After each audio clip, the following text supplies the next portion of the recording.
Car उतर आते हैं। ठाकुर साहब, बात मेरी फसल की थी इसलिए चुप हूँ। मेरी पत्नी को बीच में मत घसीटिए।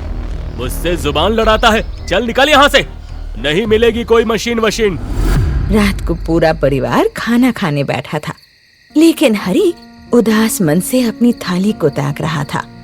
बेटा हरी, थोड़ा सा तो खा ले बेटा, दोपहर से भूखा है तू। मुझे मालूम था ठाकुर के पास जाना ही बेकार है। अरे वो पूरे गांव को अपनी उंगलियों पर नचाना चाहता है। भूल जा मशीन को हरी। कल सुबह से हम दोनों बाप बेटा और तेरी माँ तीनों खुरपी लेकर खेत चलेंगे। जो होगा देखा जाएगा। नहीं बापू, 3 लोग मिलकर भी हफ्तों में वो काम नहीं कर पाएंगे।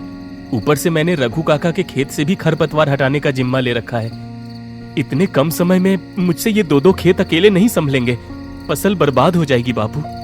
आप चिंता मत करिए, हम लोग हैं ना। बापूजी सही कह रहे हैं, कल सुबह मैं भी चलूंगी आपके साथ खेत। नहीं राधिका, तुम या माँ बापू में से कोई भी इस कड़कती धूप में वहाँ काम नहीं करेगा।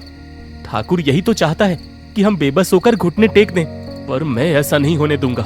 तो फिर कोई और रास्ता सोचिए। रोने और भूखे रहने से कोई रास्ता नहीं निकलेगा ना। हरी चुपचाप थाली से एक निवाला खा लेता है। आधी रात को चिंतित हरी आंगन में अपने पुराने चेतक स्कूटर के पास खड़ा था। तभी राधिका उसके पास आकर रुकती है। जानती हो, अगर आज दादाजी होते ना, तो ठाकुर हमारे स्वाभिमान पर चोट करने से पहले 100 बार सोचता। बापूजी बता रहे थे, दादाजी को इस स्कूटर से बहुत लगाव था। हाँ, वो हमेशा कहा करते थे कि देखना हरी, वक्त आने पर ये चेतक तुम्हारी हर बड़ी मुसीबत का हल बनेगा। ये सुन राधिका स्कूटर के पिछले हिस्से को गौर से देखती है, जैसे उसे कुछ विचार आया हो। दादाजी ठीक कहते थे, अब यही हमारा हल बनेगा। क्या मतलब? हाँ, मैं सही कह रही हूँ। ठाकुर का ट्रैक्टर या टीलर क्या करता है?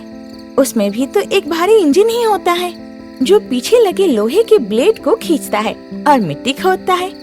और हमारे चेतक में क्या कमी है? इसका इंजन तो आज भी किसी हाथी जैसा दमदार है। पर राधिका, ये तो सड़क पर चलने वाला स्कूटर है, खेत में कैसे चलेगा?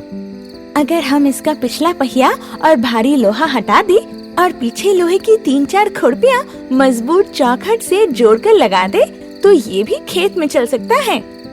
हरी जैसे आंखें फैलाकर राधिका की बातें ध्यान से सुन रहा था। हैंडल आपके हाथ में होगा, गियर और रेस आप देंगे।